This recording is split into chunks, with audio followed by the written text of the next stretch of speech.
So welcome back to my YouTube channel I Aksham physio. मेरा नाम है डॉक्टर भावना मंगला और मैं हूँ फिजियोथेरेपिस्ट। और आज हम बात करेंगे पीसीओडी के बारे में। So why PCOD? क्योंकि पीसीओडी एक ऐसी कंडीशन है जो आजकल बहुत ही कॉमन है। 5 में से 3 महिलाएं जो पीसीओडी से सफ़र कर रही है, बट क्योंकि अवेयरनेस की कमी है इसके लिए वो प्रॉपर इलाज नहीं ले पाती और अपने सिम्टम्स को मे बी छुपाती हैं या रॉन्ग वे से उसको ट्रीट करने की कोशिश करती हैं। तो आज हम बात करेंगे पीसीओडी से। एंड इस वीडियो के 2 मोटिव्स हैं। एक तो सबसे पहला उन लोगों को अवेयरनेस पहुंचाना जिनको अवेयरनेस नहीं है, और दूसरा उन लोगों के साथ कनेक्ट होना जो मेरे साथ इस मूवमेंट में ज्वाइन करना चाहते हैं। तो अगर आप मेरे साथ पीसीओडी के अवेयरनेस के बारे में या वुमेन हेल्थ के बारे में अवेयरनेस स्प्रेड करना चाहते हैं तो आप मुझे ज्वाइन कर सकते हैं। Stay tuned for the whole video. Thank you. So आपने बहुत ही कॉमनली 2 टर्म्स सुनी होंगी, पीसीओडी एंड पीसीओएस। तो आज सबसे पहले हम बात करते हैं कि इन दोनों के बीच में डिफरेंस क्या है। तो PCOD is polycystic ovarian disease and PCOS is polycystic ovarian syndrome. Disease में आपको 1 से 2 सिम्टम्स दिखाई देंगे, मे बी फेस पे एक्ने और मूड स्विंग्स और या इरेगुलर पीरियड्स। वेयरएज इन पीसीओएस आपको बहुत ज़्यादा सिम्टम्स दिखाई दे सकते हैं, जैसे कि acne, बालनेस, facial growth, irregular periods, mood swings, and many more. So this is the difference between the two. And PCOD is easily curable, whereas PCOS is difficult to cure and is a severe disease as compared to PCOD. हम आज बात करेंगे PCOD को कैसे conservatively treat किया जा सकता है, लेकिन उससे पहले हम बात करते हैं पीसीओडी एग्जैक्टली होता क्या है। तो PCOD is a hormonal disorder जिसमें आपके मेल हार्मोन्स होते हैं वो फीमेल हार्मोन्स के ऊपर हावी हो जाते हैं और आपको मेल कैरेक्टरिस्टिक्स फील होने लग जाते हैं, जैसे कि गंजापन, फेस पे हेयर का ग्रोथ होना और एक्ने हो जाना, वेट का गेन होना, इरेगुलर पीरियड्स होना, और कभी कभी मंथ में बहुत ज़्यादा हेवी ब्लीडिंग होती है, कभी कभी आपको कुछ मंथ्स तक ब्लीडिंग नहीं होती। तो ऐसा क्यों होता है इसके बारे में हम बात करेंगे।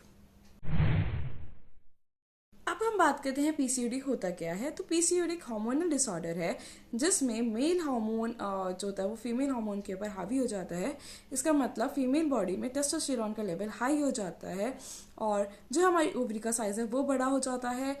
Follicles that is a fluid filled sac उसका नंबर इंक्रीज हो जाता है।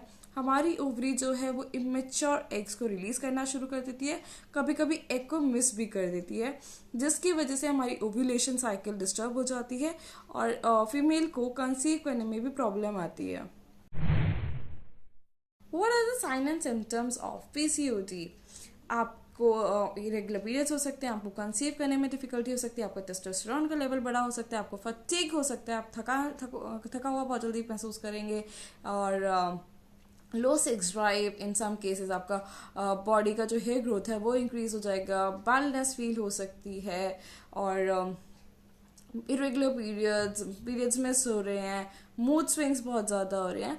तो इस आपको अपने बॉडी को बेसिकली समझना है कि is there any change, is it normal और abnormal, is it alarming towards कि आपको गायनेक को कंसल्ट करना चाहिए कि नहीं करना चाहिए। तो हाँ, these are the symptoms and look after your self. अगर आपको इनमें से कोई भी सिम्टम्स महसूस होता है तो आप गायनेक को कॉन्टैक्ट कर सकते हैं।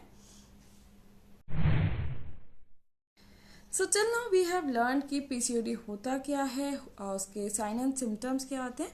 अब बात करते हैं कि ये होता क्यों है। तो होता क्यों है इसका कोई स्पेसिफिक रीज़न अभी तक तो नहीं है, बट हाँ अगर इसका क्योर अच्छा खाना और अच्छे एक्सरसाइज करना है तो उसका रीज़न वहीं कहीं होना चाहिए था। So I research more about it and I found out कि ये हमारी होती है गट। व्हाट इज गट? गट हमारा स्मॉल इंटेस्टाइन है। सी अगर कोई भी चीज़ को एब्जॉर्ब आप यहाँ पे करेंगे, कोई भी चीज़ यहाँ पे लगाएंगे तो वो कम यूज़ होगी, और यहाँ पे लगाएंगे तो हमें ज़्यादा चीज़ों की ज़रूरत होगी क्योंकि उससे ज़्यादा सरफेस एरिया है। तो इसी तरह हमारी जो गट होती है, अच्छे से आपका खाना एब्जॉर्ब हो जाए उसके लिए गट लाइनिंग होती है, फिंगर लाइक प्रोजेक्शन होती है जिससे कि चीज़ें अच्छे से एब्जॉर्ब हो जाए। जब आप अच्छा खाना खाते हो तो अच्छी चीज़ें एब्जॉर्ब होती हैं, और जब आप गंदा खाना खाते हो और फ्राइड फूड खाते हो तो तेल लगता है। Then this is our intestinal lining जो कि 1 सेल थिक होती है, और ये हमारी होती है ब्लड स्ट्रीम। इसके अलावा हमारे 3 बैक्टीरियाज होते हैं। जो कि हमारे गट में प्रेजेंट होते हैं, this is a good bacteria, this is a bad passive bacteria and this is a bad bacteria. So जो पैसिव बैक्टीरिया है वो बैड बैक्टीरिया को ओवरकम करके रखता है, उसको दबा के रखता है। और गुड बैक्टीरिया, अगर आप अच्छा खाना खाते हो तो गुड बैक्टीरिया आपके इंटेस्टाइन को प्रोटेक्ट करने में हेल्प करता है। बट जब आप गंदा खाना खाते हो, जब आप जंक फूड खाते हो, तो ये जो गुड बैक्टीरिया ये धीरे धीरे कम होने लग जाता है और ये पैसिव बैक्टीरिया से भी कम हो जाता है और हमारा जो बैड बैक्टीरिया है वो ग्रो करने लग जाता है। और इतना ग्रो हो जाता है कि वो हमारे पैसिव बैक्टीरिया से भी नहीं रुकता है और उससे भी ऊपर ग्रो हो जाता है और जो हमारा गुड बैक्टीरिया है वो कम हो गया।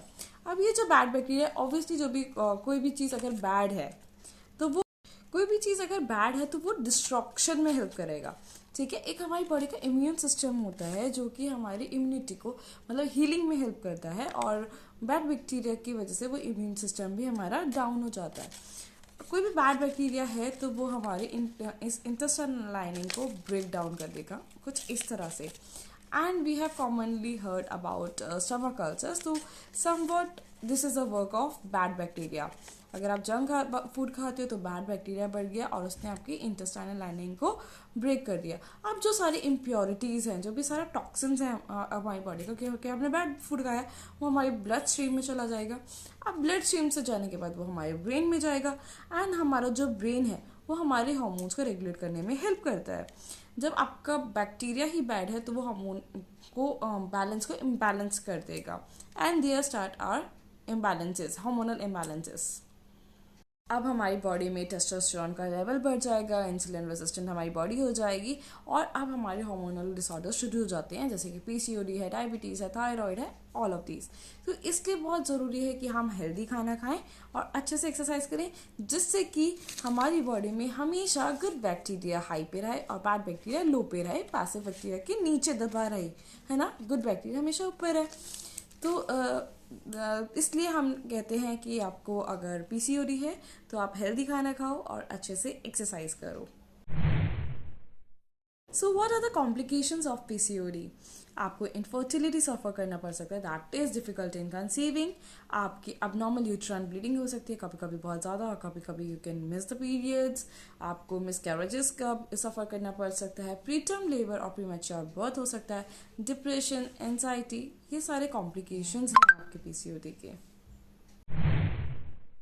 So what is the treatment for PCOD? आप मेडिसिन के थ्रू भी जा सकते हैं, कंजर्वेटिवली भी जा सकते हैं। कभी कभी पीसीओडी की मेडिसिन लेना हेवी हो जाता है, इसलिए आई प्रेफर कि आप कंजर्वेटिव ट्रीटमेंट करें, स्पेशली अगर पीसीओडी अभी बहुत ही इनिशियल स्टेज पे है। तो even if it is on a later stage, आप मेडिसिन के साथ साथ गट क्लीनिंग मतलब कंजर्वेटिव ट्रीटमेंट भी जा सकते हैं, that is gut cleaning and exercises. अगर आप गट क्लीनिंग सीखना चाहते हैं, दैट इज़ कैसे हेल्दी खाना खाएं जिससे कि आपकी जो ये इंटेस्टाइनल लाइनिंग है ये प्रिजर्व रहे, इस पर कुछ गंदगी ना चिपके।